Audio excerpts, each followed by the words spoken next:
तो कर्नाटका के प्रवीण हत्याकांड से जुड़ी है बड़ी खबर। दक्षिण कन्नड़ में बीजेपी युवा मोर्चा के नेता प्रवीण की हत्या के बाद इलाके में काफी तनाव हो गया है। प्रवीण के शव को हॉस्पिटल से 25 किलोमीटर दूर उनके बेल्लारे गांव लेकर जाया जा रहा है। प्रवीण के घर के पास एक मैदान में उनका अंतिम संस्कार किया जाएगा।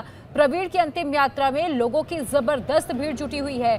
कानून व्यवस्था ना बिगड़ने पाए, इसके मद्देनजर पूरे इलाके में इस वक्त वहां धारा 144 भी लगाई गई है। प्रवीण के लिए इंसाफ की मांग को लेकर बीजेपी कार्यकर्ता जगह जगह आज प्रदर्शन कर रहे हैं। गुस्साई भीड़ ने एक रोडवेज की बस में तोड़फोड़ भी की है। ये तस्वीरें इस वक्त दक्षिण कन्नड़ कर्नाटका से आपको दिखा रहे हैं, जहां सुलिया इलाके के बेल्लारे में जिस जगह प्रवीण की हत्या हुई है, थोड़ी देर पहले वहां एफएसएल की टीम भी पहुंची। सुराग की तलाश की जा रही है। हत्याकांड की जांच के लिए पुलिस ने 5 स्पेशल टीमों का गठन किया है। हालांकि हत्याकांड के तार केरल से जुड़ते नजर आ रहे हैं क्योंकि जो संदिग्ध बाइक मिली है उसका नंबर केरल का है। तो ऐसे में जांच के लिए पुलिस की 2 टीमें केरल के लिए भी भेजी गई हैं। तो बेल्लारे से केरल को जोड़ने वाले हर रास्ते पर मौजूद सीसीटीवी कैमरों को भी खंगाला जाएगा ताकि हत्यारों का कोई सुराग मिल सके। 3 तस्वीरें।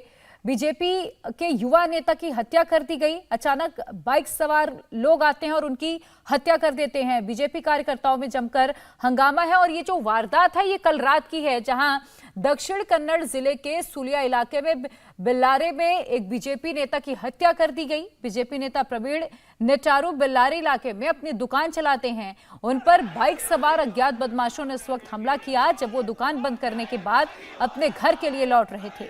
कहा यह जा रहा है कि हमलावरों ने उन्हें संभलने का किसी भी तरीके का मौका नहीं दिया। धारदार हथियार से एक के बाद एक उन पर कई वार किए। खून से लथपथ की हालत में प्रवीण को नजदीकी अस्पताल लेकर जाया गया, लेकिन तब तक उन्हें गंभीर चोटें आ चुकी थी, जिसके चलते उन्होंने रास्ते में दम तोड़ दिया।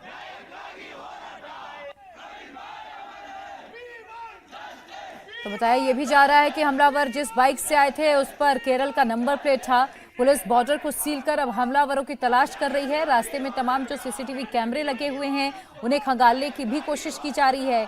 5 स्पेशल टीमें बनाई गई हैं। कहा यह जा रहा है कि 2 टीमों को केरल के लिए रवाना किया जाएगा। ये बाइक किसके नंबर पर रजिस्टर्ड थी ये जांच की जाएगी। और पूरे इलाके पर आपको बता दें कि पुलिस इस पूरे हत्याकांड की 3 एंगल से इस वक्त जांच कर रही है। पुलिस ये देख रही है कि कहीं पोल्ट्री की दुकान चलाने वाले प्रवीण की किसी से कोई निजी रंजिश तो नहीं थी, क्योंकि प्रवीण भारतीय जनता युवा मोर्चा कार्यकारी सदस्य के तौर पर काफी एक्टिव थे। ऐसे में पुलिस ये भी देख रही है कि कहीं उनकी हत्या राजनीतिक साजिश तो नहीं है। इसके अलावा धार्मिक एंगल से भी जोड़कर इस पूरे मामले को जांचा जाएगा, क्योंकि कुछ ही दिन पहले दक्षिण कन्नड़ में केरल के एक मुस्लिम युवक की हत्या कर दी गई थी और अब 3 अलग अलग एंगल से पुलिस जांच कर रही है। दरअसल 19 जुलाई को मसूद नाम के एक 18 साल के युवक पर हमला हुआ था और उसके ठीक 2 दिन बाद यानी 21 जुलाई मसूद की मौत हो गई थी। पुलिस अब इस पूरे मामले में मुख्य आरोपी सहित 8 लोगों को अरेस्ट कर चुकी है। मसूद केरल के कासरगोड का रहने वाला बताया जाता था और तकरीबन 1 महीने पहले किसी काम के सिलसिले में बेल्लारे आकर अपने नाना के पास रहने लगा था। इसी बीच श्री राम सेना के प्रमुख प्रमोद मुतालिक ने एक बड़ा दावा किया है। प्रमोद मुतालिक ने कहा कि प्रवीण की हत्या के पीछे पीएफआई और एसडीपीआई का हाथ हो सकता है।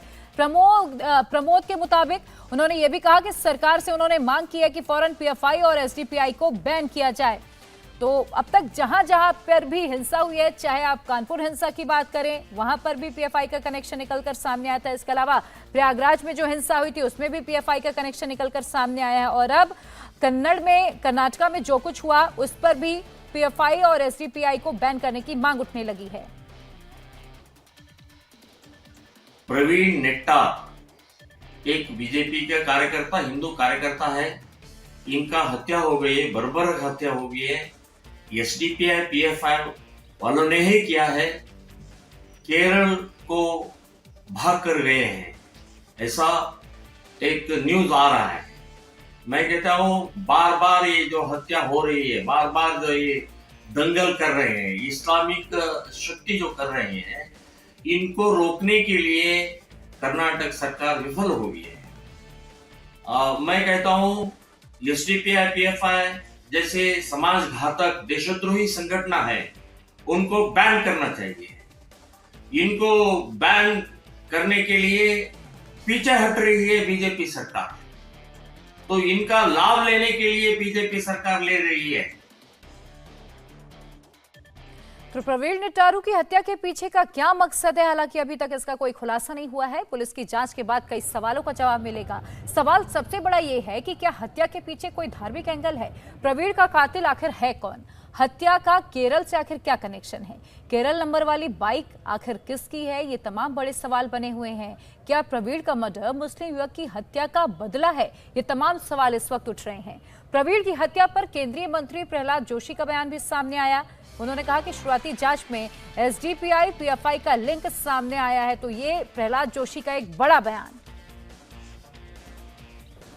ये तो केरल के लिंक है, ऐसे इनिशियली रिपोर्ट जो आ रहा है केरल का जो एसडीपीआई और पीएफआई का लिंक है, ऐसे मैसेज मीडिया में वगैरह आ रहा है, मीडिया और सोशल मीडिया में। पुलिस इन्वेस्टिगेट कर रहा है, लेकिन इसके लिए जो पीएफआई और एसडीपीआई को जो बढ़ावा दिया है वो उधर केरल में और इधर भी कर्नाटक में भी कांग्रेस पार्टी उसको बढ़ावा दे रहा है। उनके खिलाफ जो कुछ भी केसेस था सिद्धरामैया ने इनको विथड्रॉ किया था।